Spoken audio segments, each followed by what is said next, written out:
নুসরাত ফারিয়াকে গ্রেপ্তারের পর দেশের বিনোদন অঙ্গনে ছড়িয়ে পড়েছে এক ধরনের আতঙ্ক। মামলার তালিকায় থাকা শিল্পীদের মধ্যে যেমন উদ্বেগ বাড়ছে, তেমনি আতঙ্কে দিন কাটাচ্ছেন যাদের বিরুদ্ধে এখনো কোনো মামলা হয়নি। বিভিন্ন অনুষ্ঠান কিংবা শোরুম উদ্বোধনে নিয়মিত অংশগ্রহণ করা তারকারা এখন নিজেকে গুটিয়ে নিয়েছেন। সামাজিক মাধ্যমেও দেখা যাচ্ছে নিস্তব্ধতা। গণমাধ্যম কর্মীদের ফোন ধরছেন না অধিকাংশ শিল্পী, কেউ কেউ বন্ধ রেখেছেন নিজ নিজ মোবাইল ফোন। নুসরাত ফারিয়াকে যে মামলায় গ্রেপ্তার করা হয়েছে, সেই মামলায় আসামি করা হয়েছে মোট 17 জন তারকাকে।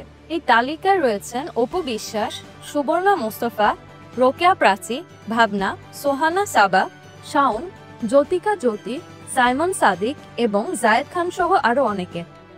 চিত্রনায়ক জায়েদ খান যুক্তরাষ্ট্রে অবস্থান করছেন জুলাইয়ের শুরু থেকেই। সেখান থেকেই তিনি জানিয়েছেন, এসব হাস্যকর মামলা তদন্ত না করেই গ্রেফতার করা হচ্ছে। হত্যার মামলায় আমাকে আসামি করা হয়েছে, অথচ আমি দেশের বাইরেই ছিলাম। তিনি আরো বলেন, শিল্পীরা এভাবে আতঙ্কে থাকলে তারা ঘর থেকে বের হবে না, আর আপনারাও সংবাদ করার মতো কাউকে পাবেন না। আমার কেহ তোলো বন্ধু আমার কেহ। অভিনেতা ফজলুর রহমান বাবুও প্রকাশ করেছেন তার উদ্বেগ। তিনি বলেন, নুসরাত ফারিয়াকে আটক করা অত্যন্ত দুঃখজনক। যদি অভিনয়ের কারণে তাকে বন্দী করা হয়ে থাকে, তাহলে সেটা শিল্পীদের জন্য লজ্জার। আমরা নিজেরাও বিপদে আছি। এই ঘটনার পরই ভারত সফর বাতিল করেছেন জনপ্রিয় অভিনেতা চঞ্চল চৌধুরী।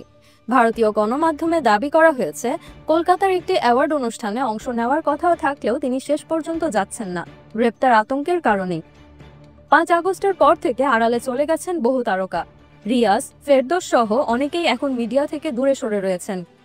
কেউ কেউ ভাবতেও পারেননি তাদের নামেও মামলা আসবে। শিল্পীদের পাশে নেই চলচ্চিত্র শিল্পী সমিতি। নুসরাত ফারিয়ার গ্রেপ্তারের পর সংগঠনের পক্ষ থেকে কোনো বিবৃতিও আসেনি।